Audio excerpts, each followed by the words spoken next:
தொன்னை தொன்னை ஐயா மூலிகையெல்லாம் போட்டு வைக்கிறது, மூலிகை கடையில தொன்னை எல்லாம் வருதுலங்க, அதெல்லாம் தேக்கலை தானே? ஆமாங்க ஐயா தேக்கிறது. உங்களுக்கு கோயில்ல, சிவன் கோயில்ல வந்து தொன்னையில ஏன் வந்து அந்த காலத்திலேயே சக்கரை பொங்கல் கொடுத்தாங்கன்னு இப்ப தெரியுதா உங்களுக்கு? புரியுதுங்க ஐயா. சூரியனும் சுக்கிரனும் யாருக்கெல்லாம் சேர்ந்திருக்குதோ அவங்க எல்லாம் தேக்கலையில வச்சு பொங்கல், சக்கரை பொங்கல் வச்சு சாப்பிடுங்க. கோயில்ல போய் சக்கரை பொங்கல் வச்சு சாப்பிடுங்க. தேக்கு வந்து சூரிய, பொங்கல் வந்து சுக்கர, இது ரெண்டும் சேர்ந்தா சூரிய சுக்கரம் வருது இல்ல, ஃபர்ஸ்ட் கிளாஸா வேலை செய்யும்.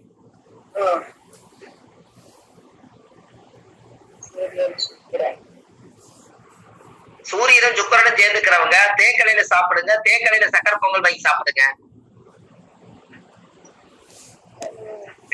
தொழிலே ஓடாம இருக்கிறவங்க 4 கோயில்ல போய் அன்னதானம் சாப்பிட்டீங்கன்னா தொழில் ஓடும்.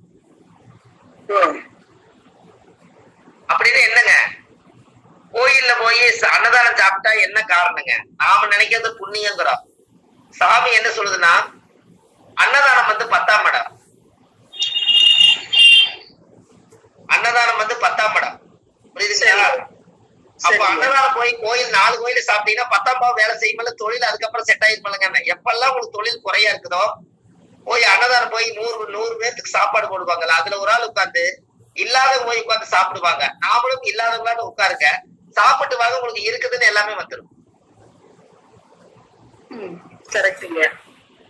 ஐயா நல்லா பாருங்க, பிச்சை எடுக்கிறாங்க, அவங்கள நம்ம தவறா சொல்ல மாட்டோம். அவங்க கோயில்ல போய் அன்னதானம் கொடுக்குறாங்க, நீங்க சாப்பிடுறீங்க. அவர் எந்த நேரம் காசு புழங்கிட்டே இருக்கிறாரா? நம்மளை விட அவர் தானே காசு புழங்குறாரு. இப்ப சொல்லுங்க, இப்ப கோயில்ல அன்னதானம் சாப்பிட்டா காசு வருதா இல்லையா? ஐயா அவங்களுக்கு பேரு மாற்றி இருக்காங்க ஐயா, பாதாரம் தான் சொல்லுவோம். சரி, இப்ப நல்லா யோசிங்க. இப்ப சில்லற காசெல்லாம் ஒழிச்சுட்டாங்க. 1 ரூபா 2 ரூபா 5 ரூபாயெல்லாம் இப்ப நம்ம கையில வச்சுக்கிறது இல்ல. இப்ப ஜோப்புல விட்டு எடுத்தோன்னே எத்தனை ரூபா போடுறீங்க? 10 ரூபாங்க ஐயா. 10 ரூபா போடுறீங்க. தொழில் எத்தனாமடா? 10ஆம் இடம். ஆமா, அவருக்கு தொழில் ஓடுதல்ல என்ன? அவருக்கு ஆமாங்க ஆமாங்க. புரியுது உங்களுக்கு? அவரு 10 வாங்கிக்கிறாரு இல்லைங்க, அவரு 10ஆம் பாவத்தை வாங்கிக்கிறாரு இல்ல. அப்ப அன்னதானம் சாப்பிட்டீங்கன்னா அன்னதானம் 10ஆம் இடம். அதனால எப்பெல்லாம் நம்மளுக்கு சார்ஜ் குறையுதோ அப்பெல்லாம் கோயில்ல போய் அன்னதானம் சாப்பிட்டு வாங்க, அன்னதானம் போடுவாங்க. அன்னதானம் போடுறவரு இருக்கப்பட்டவரு, வாங்குறவரு இல்லாதப்பட்டவரு. அப்ப வாங்குறீங்கன்னா திருஷ்டி கழியுதல்ல என்ன? அவங்களுக்கு திருஷ்டி கழியுது இல்லையா? நம்ம வாங்கி சாப்பிட்டாலே திருஷ்டி கழியும், நம்ம திருஷ்டி கழியும்.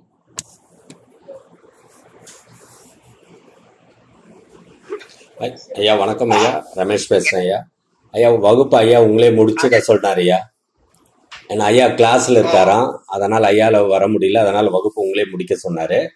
அதே மாதிரி நாளைக்கு கிருஷ்ணமூர்த்தி ஐயாவுடைய வகுப்பு, பிரசன வகுப்பு அங்க மகரிஷி இதுல நடக்குது. விருப்பப்பட்டவங்க அதை அட்டென்ட் பண்ண சொன்னாங்க ஐயா. நீங்களே சொல்லி நீங்களே நிறைய இது பண்ணிட்டுங்க ஐயா. ஓகேங்களா? நன்றி ஐயா. சரி சரிங்க ஐயா, ரொம்ப நன்றி ஐயா. நேரம் போனதே தெரியலீங்களேம்மா. ஆமாங்க ஐயா, இன்னைக்கு ரொம்ப சிரமமா ஐயா. ஒரு டவுட் ஐயா, இப்ப 4ல கேது மாந்தி இருந்தா நீங்க வீட்டுக்கு பரிகார தோஷம் செய்ய சொல்றீங்க இல்லைங்களா? நீங்க போன வகுப்புல அந்த நவதானியம் முளைப்பார வச்சு தீபம் போட சொன்னீங்களா? அது போட்டாலுமே இந்த தோஷம் கழியுமா? ஆமாங்கம்மா, அதுல 9 கிரகம் உள்ள வந்துருதல்லங்கம்மா. சரிங்க ஐயா. இங்க பாருங்க, இந்த சூரியன்னா யாருக்கெல்லாம் சூரிய திசை நடக்குதோ அவங்களுக்கு இங்க பாருங்க, இந்த ராஜா மாதிரி வச்சுக்கிறேன் பாருங்க. 4 பக்கம் ராஜா இருக்காரா இல்லையா? இருக்காருங்க. இது வந்து தேக்குதாங்க. சரிங்க சரிங்க. அதே பாருங்க, இது பாருங்க எப்படி வச்சிருக்காருங்க, தெரியுதுங்களா? தேக்கு. 4 பக்கம் ராஜா நம்ம தொழில் செய்யற இடத்துல வைக்கிறோம்லங்கம்மா. இதெல்லாம் எங்கெங்கயா கிடைக்கும்? இது ஒரு டைம் நான் துபாய் போயிருந்தமா, ஏர்போர்ட்ல கிடைச்சது. அப்படி ஏதாவது இங்க ஏதாவது கிடைச்சதுன்னா உங்களுக்கு ஒரு தகவல் கொடுக்குறேங்க. சரிங்க. ஆமா, நல்லா பாத்துக்கங்க. உங்க வாழ்க்கையில நீங்க நிறைய இந்த பரிகாரங்களை எல்லாம் நீங்க எடுத்து அழகா எழுதி வச்சு ஜாதகம் பார்க்க வர்றவங்களுக்கு சும்மா அசத்துங்க. ஏன்னு கேளுங்க, காசே இல்லாம இந்த உலகத்துல வறுமையா இருக்கிறவங்களுக்கு கூட வாழ வைக்க முடியும்னு சொல்லி அவங்கள வாழ வச்சு அவங்கள அழகு பார்த்து 2 பணம் கூட நீங்க வாங்கிக்கலாம். ஆனா பரிகாரம் மட்டும் எளிமையான பரிகாரத்தை நீங்க நிறைய கத்து வச்சுக்கோங்க, உங்களுக்கு ரொம்ப புண்ணியம். இல்லைங்க, கண்டிப்பா கத்துக்கிறோங்க. ஆமா, ஏன்னா அந்த ஒரு வாய்ப்பு நம்மளுக்கு இறைவன் வந்து அமைக்கிறாரு. நீங்க சாதாரணமா ஒரு வெத்தலையிலையும் கூட நீங்க வந்து ஒரு பிரசனத்தை ஒரே ஒரு வெத்தலை வச்சு நீங்க பிரசனம் பார்த்திடலாம். ஒரே வெத்தலை வச்சு ஜாதகம் பார்த்திடலாம். எப்படி? ஒரே வெத்தலை என்னங்கம்மா? எப்படிங்க அது வெத்தலை? ஒரு வெத்தலை ஒரே வெத்தலையில நீங்க ஜாதகம் பார்த்திடலாம்னா அப்போ இந்த இடத்துல அத்தனை வெத்தலை பாக்கு வாங்கி கொடுத்து பிரச்சனை பார்க்க கொடுக்கறதே இல்லை. ஒரு வெத்தலை வாங்கிட்டு வாங்க, தண்ணியில அலசி அந்த வெத்தலை எடுக்க. முதல்ல அந்த வெத்தலை எடுத்து அந்த காம்பு பக்கத்துல இருந்து வால் பகுதி வரைக்கும் கோடு கோடா 6 கோடு போடுங்க. 5 கோடு போட்டீங்கன்னா 6 வந்துருமா? வந்துருக்குங்கய்யா. நெட்டுக்கு அந்த காம்பு நேர் ஒரு கோடு நேரா கீசுங்க. சரிங்க. அப்ப இந்த பக்கம் 6 கட்டம், அந்த பக்கம் 6 கட்டம், 12 கட்டம் வந்துருச்சா? வந்துருது இல்லையா? ஸ்கெட்சில போடுங்க. புரியுதுங்களா? ஸ்கெட்சில போட்டீங்கன்னா அப்ப வலது பக்கம் வந்து காம்பை வச்சீங்கன்னா வலது பக்கம் 6 கட்டத்துல மேசங்கிறத முதல் கட்டம், அந்த காம்புக்கு பக்கத்துல வலது பக்கம் இருக்கிறத மேசம். 2வது கட்டம் ரிஷபம், மிதுனம், கடகம், சிம்மம், கன்னிங்க போது காம்பு கட்டம் வந்துருவீங்க. அதுக்கடுத்து துலாம்ங்கிறது காம்புக்கு அடுத்தது இந்த பக்கம் துலாம், விருச்சிகம், தனுசு, மகர, கும்பம், மீனம். ஒரே வெத்தலையில 12 ராசி வந்துருச்சாமா? வந்துருச்சுங்க. எனக்குயா ஐயா மறுபடியும் ஒரு முறை சொல்லுங்க. புரியுது. அதாவது ஐயா, ஒரு வெத்தலையில முதல்ல சென்டர்ல ஒரு கோடு போடுங்க. அதுக்கப்புறம் காம்பு நேர் வந்து இப்படி குறுக்க ஒரு 1 2 3 4 5 அப்படின்னு போட்டீங்கன்னா கீழே 6ஓட நின்னுக்கும். 5 கோடு போட்டீங்கன்னா 6 கட்டம் வந்துருக்கலாமா? வந்துருது. சரி, இந்த பக்கம் 6 கட்டம், அந்த பக்கம் 6 கட்டம் வந்துருச்சு. அப்போ இந்த 6 12 கட்டம் இருக்கு, நமக்கு மட்டும்தான் தெரியும். இந்த வெத்தலை எடுத்து ஒரு பச்சரிசி மேல வைக்க சொல்லுங்க. பச்சரிசி மேல வச்சுட்டு அந்த ஸ்கெட்சில நீங்க கோலம் போட, ஸ்கெட்சில நீங்க அந்த ராசி கட்டத்தை போட்ட ஸ்கெட்ச ஜாதகம் பார்க்க வந்தவங்க கிட்ட அந்த ஸ்கெட்ச கையில கொடுத்துருங்க. இந்த கட்டத்துல வெத்தலையில இந்த இடத்துல எதுவுமே சொல்லாம இதுல ஏதாவது ஒரு கட்டத்துல வந்து ஒரு புள்ளி வைங்கமான்னு சொல்லுங்க. அவங்க திடீர்னு 6ஆம் பாவத்துல கொண்டு போய் அந்த ஸ்கெட்ச் புள்ளி வைப்பாங்க. அப்ப 6ஆம் பாவம் கடன் பிரச்சனை, நோய் பிரச்சனைக்கு தான் வந்துக்கிறாங்கன்னு பிரசனத்துல சொல்லுங்க. ஜம்முன்னு இருக்கும்ல? கண்டிப்பா வருங்க. அருமையா. அப்போ ஜாதகமே அவர் பார்க்கலையே, டேட் ஆஃப் பர்த் நம்ம சொல்லல, நம்ம சுமந்துட்டு இருக்கிற கடனை எப்படி இவர் சொன்னாருன்னு சொல்லி ஜோதிடருக்கு ஒரு வெற்றி கிடைக்கும் இல்லையா? அப்போ இதுக்கு பேரு நீங்களே ஒரு பேரை கிரியேட் பண்ணிக்கங்க. இதுக்கு பேரு தொடுகுறி சாஸ்திரம்னு ஒண்ணு வச்சுக்கோங்க. அது என்ன தொடுகுறி சாஸ்திரம்? இது எதை தொடுறீங்களோ அந்த சாஸ்திரம் சொல்லுங்க, நீங்க சொல்லுங்க, அவ்வளவுதான்.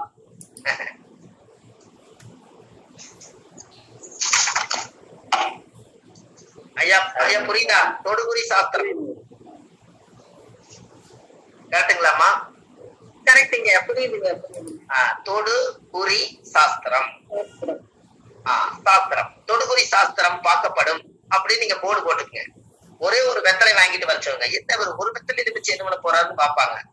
ஒரு வெத்தலையிலேயே அவங்களுக்கு எந்த பாவகத்தை அவங்க தொடுறாங்களோ ஸ்கெட்சில, அந்த பாவகத்தினுடைய காரகத்துவத்தையும் பாவகத்தையும் எடுத்து சொன்னீங்கன்னா அவங்க வாழ்க்கைக்கு ஜாதகமே பூரா சொல்லிடலாம். அப்போ கரெக்டா அந்த 6ஆம் இடம்ங்கிறது கன்னியா இருக்கிறதுனால அவங்க வீட்டுல கண்ணியில போய் அவங்க வந்து தொட்டதுனால உங்க வீட்டுல கன்னி ராசிக்காரு கண்ணில கிடக்காரு யாராவது இருக்கிறாங்களான்னு கேளுங்க.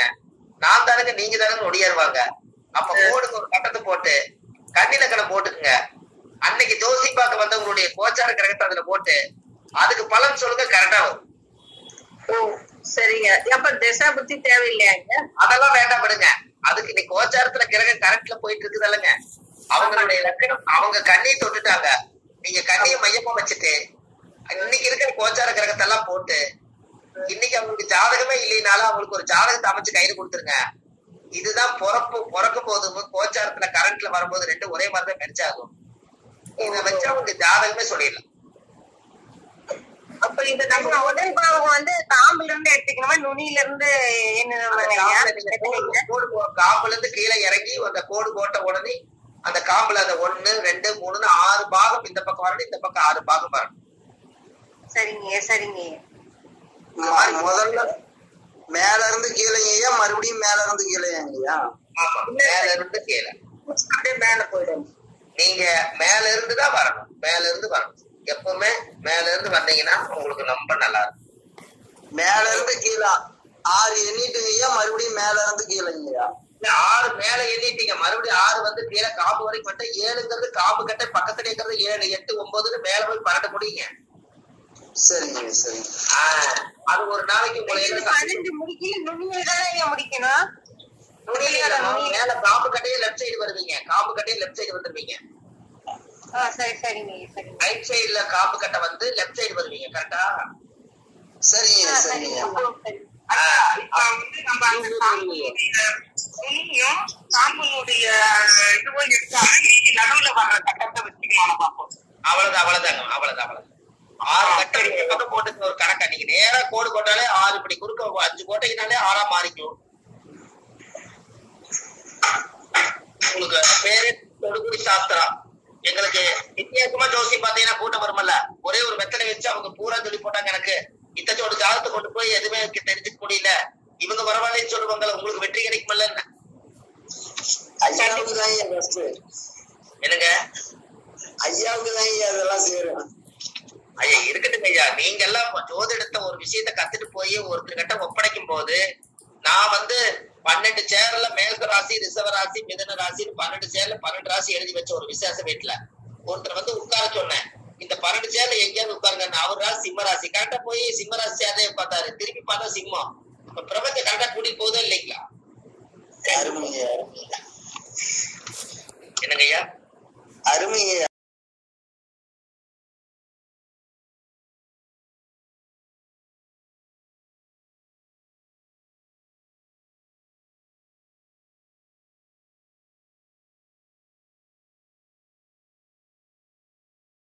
அந்த கவி வந்து எந்த புத்தகம் சார்? புலிப்பான ஜோதி. அதெல்லாம் அந்த காலத்துல முன்னோர்கள் சொல்லி கொடுத்து நாங்க சொல்றோம். நீங்க ரெக்கார்டு அப்படியே எடுத்துக்கங்க. சித்தமா இருந்தடி மற்றொரு மனங்கள் செய்தால் மனவாளன் இறந்து போவானுங்கிறது அந்த காலத்துல எல்லாம் பராசரர்கள் முனிவர்கள் இதெல்லாம் பார்த்த ரெக்கார்டுகள். Okay sir, okay. இது நீங்க இப்ப ரெக்கார்டு வந்ததே நீங்க அதை எடுத்து தெரிஞ்சுக்கணும். அதெல்லாம் தப்பு இல்லை. நீங்க இன்னொரு விஷயம் நல்லா தெரிஞ்சுக்கங்க. ஒரு பார்ட்னர் போடுறீங்க, 7ஆம் பாவத்தை போய் பாக்குறதுக்கு முன்னாடி ஒரு ரகசியத்தை நீங்க உங்களுக்கு இந்த 4வது கிளாஸ்ல உங்களுக்கு ஒரு ரகசியத்தை சொல்லி கொடுக்குறேன். ஒரு திருமண பொருத்த நான் இது வரைக்கும் திருமண பொருத்த நான் பார்க்க மாட்டேன். நம்ம ஜாதகத்துல திருமண பொருத்தம் பாக்குறது இல்லை. நம்ம ஆபீஸ்ல ஜாதகம் மட்டும் ஏதோ முன்னிலை ஸ்பெஷலிஸ்டா இருக்கும் நம்ம தரணும். அதனால ஒரு விஷயம் நல்லா தெரிஞ்சு முடிஞ்ச அளவுக்கு திருமண பொருத்த நீங்க பாக்குறத சாப்பிட்டா ஒரு விஷயம் நான் சொல்றேன். உங்களுக்கு தேவைப்படுமா? சொல்லுங்க ஐயா. ஒரு விஷயம் சொல்லிட்டாரு. சொல்லுங்க ஐயா, தெரிஞ்சுக்கிறோம். உடஞ்ச நட்சத்திரத்துக்கு உடையாத நட்சத்திரத்துக்கு சேர்த்து வச்சீங்கன்னா பிரச்சனை தான் வரும். உடஞ்ச நட்சத்திரத்துக்கும் உடையாத நட்சத்திரமாங்க கூடாது. சார் சவுண்ட் வரலைங்க சார். பார்த்தீங்க ஐயா. ஓகே சார், புரியுது சார். அதாவது கிருத்திகைக்கு வந்துட்டா மிருகசிருஷ்டா அந்த மாதிரி தான் வந்து சேர்க்கணும், அந்த மாதிரி சொல்றீங்க கரெக்டா சார்? அதாவது உடஞ்ச நட்சத்திரம்னா கிருத்திகை உத்திராடம் வந்து உடஞ்ச நட்சத்திரம். உணர்வுக்கம் விசாகம் பூரட்டாதி உடஞ்ச நட்சத்திரம். மிருகசீரிசம் சித்திரை அவிட்ட உடஞ்ச நட்சத்திரம். 3 நட்சத்திரம் தானுங்கம்மா. இதெல்லாமே இதுல ஒரு மாதிரி அதுல ஒரு மாதிரி இருக்கா இல்லையா? உடைந்த நட்சத்திரம். ஆமா ஆமா சார், ஆமா சார். ஆமாம்மா. மிருகசீரிஷ நட்சத்திரம் 2 பாதம் ரிஷப ராசின்னு இருக்குது. மீதி 2 பாதம் எதுல இருக்குது? அதுல மிதுன ராசி. மிதுனத்துல இருக்குது. அப்ப இது உடஞ்சு போச்சு இந்த நட்சத்திரம். ஆமா, ஊன நட்சத்திரக்காரு கூட 2 கால் இருக்கிறவருக்கு ஊன நட்சத்திரத்தை கட்டி வச்சீங்கன்னா ஓட்டப்பந்தயம் வச்சா 2 பேரும் ஈக்குவலா ஓடுவாங்களா, இல்ல ஒரு ஆள் மொண்டி நடப்பாரா? ஒரு ஆள் வந்து நுண்ணி நடப்பாரு. அப்ப இவர் எப்படி வாழ்க்கையில ஈக்குவலா போவாருன்னு கேட்கிறேன். போக முடியாது. Super sir, super sir. அம்மா உங்களுக்கு எல்லாம் புரியலையா? புரியுதுங்கய்யா புரியுதுங்க. அதாவது உடஞ்ச நட்சத்திரம்னா ஊன நட்சத்திரம். அது ஏன் ஊன நட்சத்திரம் சொல்லணுங்கிறதுக்காக உடஞ்ச நட்சத்திரம் சொன்னான். ஒரு விரல் குச்சி எடுத்து உடைச்சா 2 ஆயிடுது. அதே மாதிரிதான் கார்த்திகை நட்சத்திரம் ஒரு வாரம் மேச ராசியில இருக்குது, மீதி 3 வாரம் ரிஷப ராசியில இருக்குது. உடஞ்சு போச்சு. ஆனா நட்சத்திரம் ஒண்ணுதான். ஆனா அது காவாசி பவர் தான் மேசத்துல இருக்குது. மீதி முக்காவாசி பவர் எங்க இருக்குன்னு சொல்லுங்க. ரிஷிபத்துல உடஞ்ச நட்சத்திரம் தானே? ஆமாங்க ஐயா. அப்ப உடஞ்ச நட்சத்திரம் தானே? கண்டிப்பா கண்டிப்பாங்க. அப்ப நீங்க நல்லா நினைச்சு பாருங்க. அப்ப உடஞ்ச நட்சத்திரம் உடஞ்ச நட்சத்திரம் உடையாத நட்சத்திரத்துக்கு எப்படிங்கிறது இப்ப தெரியுதுங்களா? அப்ப நம்ம உடஞ்ச நட்சத்திரத்தை போய் உடையாத நட்சத்திரத்துக்கோட எப்படி தெரியுதுன்னு கேட்கறேன். அப்ப திருமண பொருத்தத்துல பார்க்கும்போது அப்போ முழு நட்சத்திரம் வந்து அது நல்ல ஓட்டமா இருக்கும். 2 பேரும் ஈக்குவலா ஓடுவாங்க. ஒருத்தருக்கு உடஞ்ச நட்சத்திரம்னா தாளற்ற கலையற்ற உடலற்ற நட்சத்திரம். அப்போ அந்த ஜாதகத்துல கார்த்திகை நட்சத்திரம் 1ஆம் பாதம் இருந்து மீதி 3 பாதம் இருந்தா அந்த நட்சத்திரம் உடஞ்சிருச்சு. அப்ப அந்த ஜாதகம் ஊன நட்சத்திரம். ஊன நட்சத்திரக்காருக்கு 2 காலம் இருக்குது. அவர் ஓடிடுவார், இவர் ஓட மாட்டாரு. அப்ப வாழ்க்கையிலேயே இவங்க வந்து 2 பேரும் ஈவனா வராதலங்க. ஆமாங்க ஆமாங்க. இப்ப அப்ப ஒரு பார்ட்னர் போட்டு தொழில் பண்ணலாமான்னு கேட்டீங்கன்னா முதல் உடஞ்ச நட்சத்திரத்துக்கு உடஞ்ச நட்சத்திரமே சேர்த்திட்டீங்கன்னா உடைபட்ட நட்சத்திரம் 2 சேர்ந்தா மைனஸ் பிளஸா மாறிடும். ஒருத்தருடைய நட்சத்திரம் வந்து உடஞ்ச நட்சத்திரமா இருந்து இன்னொருத்தருடைய நட்சத்திரம் முழு நட்சத்திரமா இருந்தா வேகமா ஓடுவாருன்னு சொல்றேன். ஆமாங்க. மைனஸ் பிளஸ் மைனஸ் என்னங்கம்மா? மைனஸ் பிளஸ் மைனஸ்ங்க சார். மைனஸ் இல்லையா? அவ்வளவுதான். ஒண்ணு பிட்பாய்க்காரனோட பிட்பாய்க்காரன் சேர்ந்தா யாரும் கேட்க மாட்டாங்க. நல்லவன் போய் கெட்டவன் கூட சேர்ந்தா ஏன் இவர் நல்லா இருந்தா ஏன் பிட்பாய்க்கோட நீ சேர்ந்தான்னு கேட்பாருன்னு கண்டிப்பா கேட்பாரு. அப்போ இதெல்லாம் உங்களுக்கு இந்த மாதிரி ஒரு விஷயங்கள். அப்ப இதை நம்ம தெரிஞ்சுக்கணும் இல்லைங்களா? கண்டிப்பா தெரியணுங்க இதெல்லாம். சூட்சமங்கிறது இதுதாங்கம்மா. நட்சத்திரத்துக்குள்ளேயே சூட்சமங்கள் இருக்குதா இல்லைங்களா? கண்டிப்பா இருக்கு. என்னங்கம்மா? கண்டிப்பா இருக்குங்க ஐயா. ஐயா இது ஒரு மந்திரம் மாதிரி இருக்குங்க ஐயா. ரொம்ப நன்றிங்க ஐயா. புரியுதுங்கம்மா? ஐயா இந்த திருமண பொருத்தத்துக்கு வந்து உடைஞ்ச நட்சத்திரத்துக்கு உடைஞ்ச நட்சத்திரமும் உடையாத நட்சத்திரத்திற்கு உடையாத நட்சத்திரமும் சேர்க்கும் போது நல்லா இருப்பாங்கன்னு அப்படி சொல்றீங்க இல்லைங்களா? அதுதான் எங்களுக்கு வந்து இது வந்து ஒரு மந்திரம் மாதிரி இருக்குங்க ஐயா. ஈஸியா இருக்கு. ரொம்ப நன்றிங்க ஐயா. ஆமாங்கம்மா. நாளைக்கு நம்மளால ஒரு வாழ்க்கை வந்து அப்படி இதாகக்கூடாது. சரி, சப்போஸ் இப்போ ஒரு இந்த இடத்துல ஒண்ணு வச்சுக்கோங்க. ஐயா நாங்க தெரியாம பண்ணிட்டோம், இப்ப என்ன பண்றதுன்னு கேக்குறாங்க. என்ன பண்ணலாம்? ஆமாங்க ஐயா, அதுக்கு நீங்க சொல்லி தரணுங்க ஐயா. அதுக்கு ஒரு பரிகாரம் சொல்லுங்க சார். இல்ல சொன்னதுக்கு வந்து எத்தனை பேர் வந்து கல்யாணம் போச்சு, எல்லாரும் பிரச்சனையில இருக்கும், பரவாயில்ல இருந்துட்டு போட்டோம். ஆனா ஒரு சில பேர் இப்படி பண்ணித்தான் வாழ்ந்துட்டு இருக்காங்க. இதுக்கு ஒரு தீர்வே கிடைக்காம சுத்திட்டு இருக்கிற என்ன வருது, பெரியவங்க அமைச்சு கொடுத்துட்டாங்க, நாங்க ஒன்றும் பண்ண முடியாது, கூட சொல்ல முடியாது, நாங்க சின்ன குழந்தையா இருந்தா பெரியவங்க பார்த்து சோசியல் கேட்டு செஞ்சுட்டாங்க. ஆனா பிரச்சனை நீங்க சொன்ன மாதிரி போயிட்டு இருக்குது, இதுக்கு ஏதாவது தீர்வு சொல்றதுன்னு கேக்குறாங்க. இதுக்கு கல்யாணம் பண்ணது சிரமப்படுறதுக்கு ஒரு பரிகாரம் வேணும்ல? கண்டிப்பா வேணுங்க ஐயா. நான் சொல்றேன். சரி, அப்ப நீங்க ஒண்ணு பண்ணுங்க. இந்த பரிகாரம் உங்களுக்கு ஒரு வித்தியாசமான பரிகாரத்தை இப்ப சொல்றேன். 4வது வகுப்புல நீங்க நல்லா பாருங்க. உடஞ்ச நட்சத்திரத்துக்கு உடையாத நட்சத்திரத்துக்கு சேர்ந்து வாழ்ந்து போராடி ஜெயிக்க முடியலன்னு நீங்க என்ன பண்றீங்க தெரியுமா? நல்லா ஒரு கல்யாண மாசத்தை 2 பேருக்கு ஆகிற மாதிரி ஒரு கல்யாண மாசத்தை எடுங்க. கல்யாண மாசத்தை எடுத்து நீங்க உடையாத நட்சத்திரக்காரே இருந்தா கூட உடஞ்ச நட்சத்திரக்கார கல்யாணம் பண்ணி இருந்தா அந்த உடஞ்ச நட்சத்திரக்காருக்கு கரெக்டா முழு நட்சத்திரம் உங்க ஜாதகத்துக்கு முழு நட்சத்திரம் தாராபலன் சந்திரபலன் பார்த்து 2 பேருடைய முழு நட்சத்திரம் என்னைக்கு வருதோ யாரோ ஒருத்தருக்கு முழு நட்சத்திரத்தை முகூர்த்த நாள் அன்னைக்கு எடுத்துக்குங்க. அந்த முகூர்த்த நாள் அன்னைக்கு ஒரு மஞ்சள் கொம்பை முதல் நாளே ஒரு 3 நாளைக்கு முன்னாடி ஒரு மஞ்சள் கொம்பை கட்டிட்டு எல்லா தாலியெல்லாம் எடுத்து புது சரண்ல கோர்த்து வச்சு நீங்க முழு நட்சத்திரம் வரும்போதே ஒரு குலதெய்வம் கோயிலையோ ஒரு சிவன் கோயிலே போய் அவங்களவே மறுதிருமணம் பண்ண சொல்லுங்க. அந்த ஊனம் அதோட நிவர்த்தி ஆயிடும். இதுக்கப்புறம் வாழ்க்கை சிறப்பா இருக்கும். எப்படி? சூப்பருங்க, அற்புதங்க. ரொம்ப நன்றிங்க ஐயா, ரொம்ப நன்றிங்க ஐயா. இது ஏன்னா பண்ணிட்டோம், வேற வழி வேணும். புதுசா ரிப்பன் கட்டி மறுபடியும் வீட்டை ஓபன் பண்ண மாதிரிங்க, மறுபடியும் திறப்புகளை வச்ச மாதிரி கணக்கு. அதே மாதிரி வாழ்க்கைக்கும் அப்படித்தான். அதை ஏற்கனவே கட்டி இருக்கிறத 3 நாளைக்கு முன்னாடியே மஞ்சள் கொம்பு எடுத்து கழுத்துல கட்டிட்டு, ஒரு பெண்ணு வந்து என்னைக்கு மங்களி கழுத்தியே இருக்கணும், அதனால மங்களி கழுத்து ஒரு மஞ்சள் கொம்பை கட்டிட்டு அந்த தாலி அவங்க கையில இறக்கி கொடுத்து எல்லாத்தையும் எடுத்து மங்கலியோ சரடு குண்டு எல்லாத்தையும் கோர்த்து எல்லாம் ஒரு அம்மன் கடையிலயோ ஒரு தெய்வ பூஜையில வச்சிருக்கேன். 3 நாளுக்கு அப்புறம் எப்ப அந்த கரெக்டா அந்த முழு நட்சத்திரம் வருதோ அன்னைக்கு முறைய ஒரு அக்னி ஹோமம் பண்ணி ஒரு புது வேஷ்டி துண்டு புது பட்டு சேலை வாங்கி நீ மறுபடியும் மறுபூசனாவே நான் ஏத்துக்கிறேன், மறுபுண்டாட்டியாவே நான் ஏத்துக்கிறேன்னு சொல்லி சூரியன் சாட்சியா முறையா நீங்க கல்யாணம் பண்ணிட்டு வந்து ஒரு 10 பேருக்கு சாப்பாடு போட்டு வந்து அன்னைக்கு ஒரு நாள் நீங்க 2 பேரும் கைய பிடிங்க, வாழ்நாள் முழுது பிரிய மாட்டீங்க, நல்லா இருப்பீங்க. இந்த தார தோஷத்துக்கு இப்படிதாங்க பரிகாரம் சொல்றாங்க. இருந்தாலும் இந்த உடஞ்ச நட்சத்திரத்தோட வாழ்ந்துட்டு இருக்கிறமே சிறப்பு சிறப்புங்க, இது ரொம்ப சிறப்புங்க. இது எவ்வளவு பேருக்கு வாழ்க்கை கிடையாது. இது உங்களுடைய பதிவுல நீங்க உலகத்துக்கு கொண்டு போய் சேர்த்துங்க. எத்தனையோ மக்கள் வாழ்ந்துட்டு போகட்டும். ஆனா கல்யாணம் பண்ணிட்டு போறாங்க. அந்த காலத்துல எங்களுக்கு பாட்டே எப்படி தெரியுங்களா, 27 நட்சத்திர பாட்டு எங்க வள்ளுவருடைய சமுதாயத்துல தரிக்கால் பாட்டுன்னு சொல்லுவாங்க. தரிக்கால் பாட்டு அசுவனியும் பரவனியும் கார்த்தியும் காலம் கொண்டது நேசம், கார்த்திகை முக்காலும் ரோகிணி சேர்த்து பின்னரையும் கொண்டது நிசமம். இப்படித்தான் அசுவனியும் பரணியும் கார்த்தியும் காலம் கொண்டது நேசமா மனப்பாடம் பண்ணி வச்சுக்கோணும். அப்ப 4 நட்சத்திரம் போய் கார்த்திகை நிக்கிற வரைக்கும் 9 வாரம் போய் நின்றுமா. மறுபடி கார்த்திகை முக்காலும் ரோகிணி மிருகசீரிசத்து பின்னரையும் கொண்டது ரிசவம். இப்படித்தான் அந்த காலத்துல உடஞ்ச நட்சத்திரத்தை சேர்த்து பாடுவோம். கண்டிப்பா கண்டிப்பா. அப்போ உங்க வாழ்க்கையில இந்த மாதிரி ஒரு விவரங்களை நீங்க தெரிஞ்சுக்கணும் அப்படிங்கிறதுக்காக இந்த விஷயத்தை இன்னைக்கு வந்து இனிமேல் திருமண பொருத்தம் ஏன்னா பார்க்க முடியாதுன்னு நீங்க சொல்ல முடியாது. ஏன்னா அது திருமண பொருத்தத்துக்கு வரத்தான் செய்வாங்க.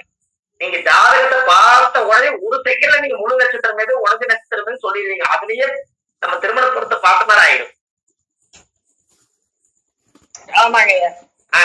இனிமேல் நீங்க நட்சத்திர பொறுத்து நீங்க அது மற்றதெல்லாம் அப்புறம் பாத்துக்கலாம். அதனாலதான் அந்த காலத்துல கார்த்திகை நட்சத்திரத்துக்கும் கார்த்திகை நட்சத்திரக்காரர்களுக்கும் கார்த்திகை உத்திராடத்துக்கும் குரு முதல் விசாகம் போராட்டாதிக்கும் மதுரை போட்டு வராது.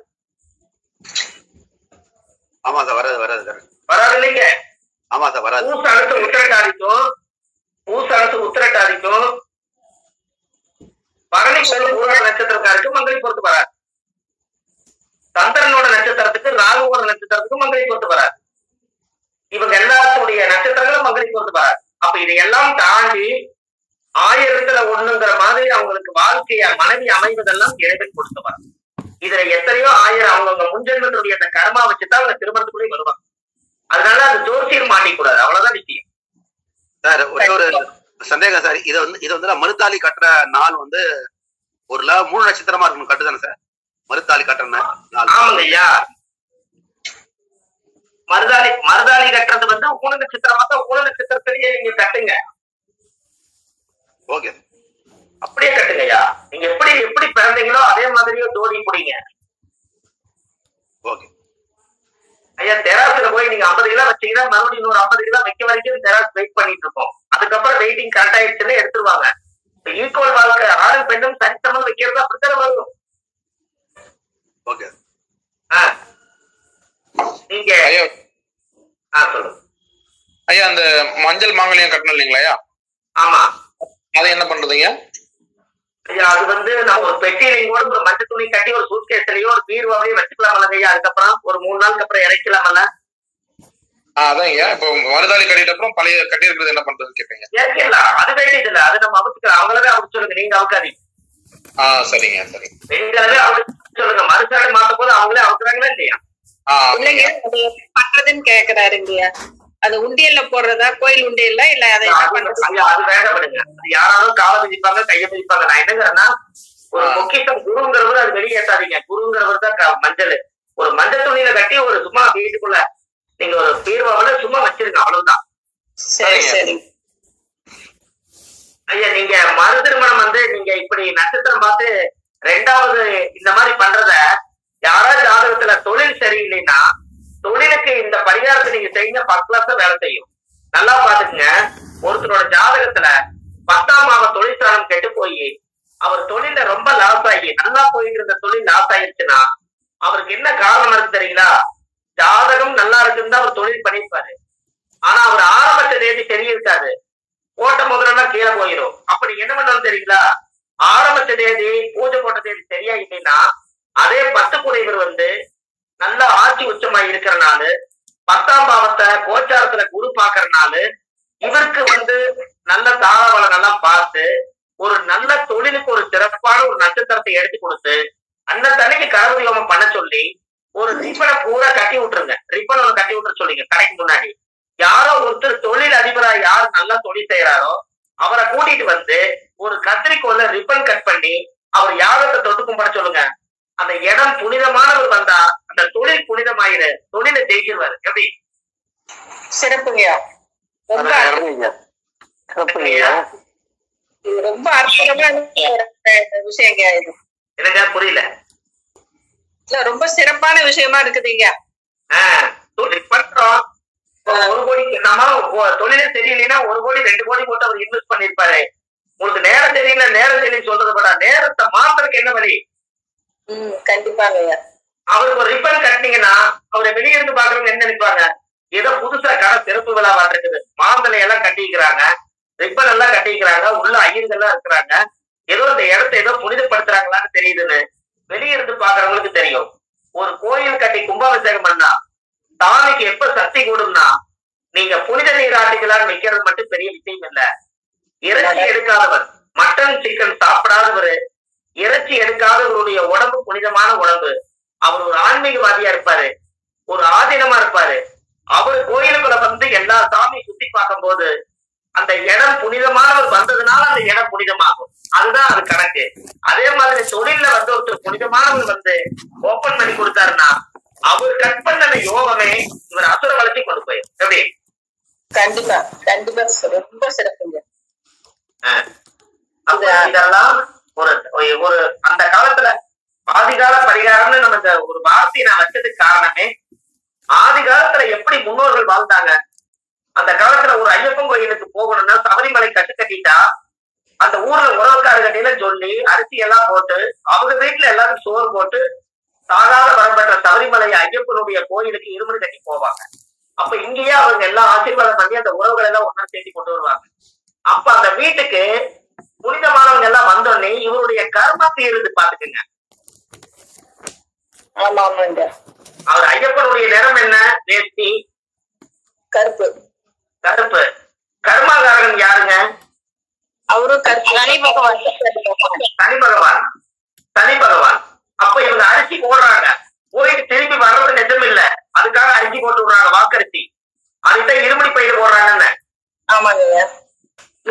அது வாக்கரிசி போடுறதுக்கு போனவர் திரும்பி வரலைனால் அரிசி போடாம அந்த ஆத்மா சாந்தியா கூடாதுங்கிறதுக்காகத்தான் 3 கை அரிசி போட்டு இருமுடி கட்டி தலையில ஏத்தி வச்சு போகும்போது சாமியே சரணம் ஐயப்பான்னு சொல்றீங்க. ஒருத்தர் இறந்துட்டாங்கன்னா ஒரு சரணம் ஆயிட்டாரு சொல்றீங்க. அப்ப இவர் சரணம் ஆயிட்டாருன்னு மனுஷன் போய் போட்டு திரும்பி வந்தாதான் மறுவரணி. எப்படி?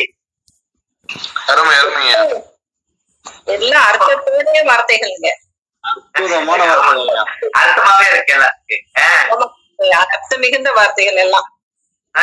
அதுக்கு பேரு சபரிமலை ஐயப்பன். மஞ்சமாதேவிக்கு காய் உருட்டுறாங்க. என்னைக்கு கன்னிச்சாமிகள் எல்லாம் சபரிமலை சன்னிதானத்துக்கு போகாம இருக்குதோ அன்னைக்கு ஐயப்பன் மஞ்சமாதேவிய கல்யாணம் பண்ணிக்கிறேன்னு உட்கார்ந்து இருக்கிறாரு சன்னியாசியா. அப்போ சாவே இல்லாதவரு சாகாத வரம் வாங்கினவரு சபரிமலை ஐயப்பன் தான். அப்ப கர்மாகாரகன் அவர் எடுத்துக்கிட்டதே சனி பகவானுடைய கர்மாவத்தை எடுத்துட்டாரு. அன்னைக்கு ஐயப்பன் கோயில் கும்பாபிஷேகம்னா எல்லா வீட்லயும் சோறு போட்டு வாக்கரிசி போட்டு எல்லாரும் அந்த வீட்டுக்கு புனிதப்படுத்தி போவாங்க. சபரிமலை போயிட்டு அந்த நெய் தேங்காய உடைச்சாச்சுன்னு சொன்னா அவருக்கு தனி கர்மாவா போனவரு நெய் குரு தேங்காய உடைச்சொன்னே புட்டு மாதிரி இருக்குமா. அப்ப அவர் சொல்லுவாரு வாய்க்கட்டு கட்டிதான் அங்க உடைப்பாங்க. மேல எங்க நீங்க ஐயப்பனுடைய கோயில் சன்னிதானத்துல மேல போய் பாத்தீங்கன்னா கிளீனா கட் பண்ணே புட்டாடு விழுகும். ஒழுகுச்சுன்னா அந்த வருஷம் அவங்களுக்கு கொஞ்சம் தெரியலன்னு அர்த்தம். அப்ப நம்ம விரதம் இருந்து அதுல தெரியுது. எப்படி? கண்டிப்பாங்க ஐயா. அருமைங்க. 48 நாள் கடுமையான விரதம் இருந்து அந்த இருமுடி நிறைக்கும் போது அந்த ஆத்மா அந்த புனிதம் எல்லாமே இருக்குங்களா. அத்தனை பேரும் அந்த அரிசி எடுத்து போட்டுட்டு அந்த நெய் நிறைச்சு அந்த அடைச்சு குளிக்கிற அடைச்சு லீக் ஆகாம தலையில வச்சு சாமியே சரணமையப்பான்னு சொல்லி ஆத்மாத்மா அந்த சன்னிதானத்துக்கு மேல போய் எல்லாத்தையும் சாமிகள் எல்லாத்தையும் உட்கார வச்சு அந்த குருசாமி உடைப்பார் என்றதாங்க பாருப்பா உட்கார வச்சு இப்படி உடைச்சாங்கன்னா அப்படி புட்டு மாதிரி விழுந்ததுன்னா அந்த ஐயனுடைய அந்த வந்து கூடி இருக்குது. விரதம் இருந்ததுக்கு அந்த ஐயப்பன் அதுல காமிக்கிறாரா. அங்கேயே பிரச்சனை வருது பாருங்க. எப்படி கண்டிப்பா பிரச்சனை அங்கேயே கொடுத்தாங்க. அங்கேயே பிரச்சனை வருது. தேங்காய் பிரச்சனைங்கிறது இப்படி வச்சுக்கோங்க. நீங்க தேங்காய் பிரச்சனை இதுதான். நீங்க போய் யாராவது ஜாதகத்துல 48 நாள் நீ குலதெய்வம் வேணும் விரதம் இருந்துப்பான்னு சொல்லுங்க. நெய்ய நினைச்சு வீட்டுல கொடுத்துருங்க. 48 நாள் நீ சாமி கும்பிட்டு வா. உங்க தேங்காய் உடைச்சு பாக்கலாங்க. உடைச்சு பாருங்க. குலதெய்வ சக்தி உண்மையா இருந்தா முட்டு மாதிரி விழுந்துச்சுன்னா குலதெய்வம்ன்ற வீட்டுல இருக்குது. உழுதுச்சுன்னா தெய்வம் கோபிச்சுட்டு வெளியே நிக்குதுன்னு சொல்லுங்க. சரியா இருக்கு.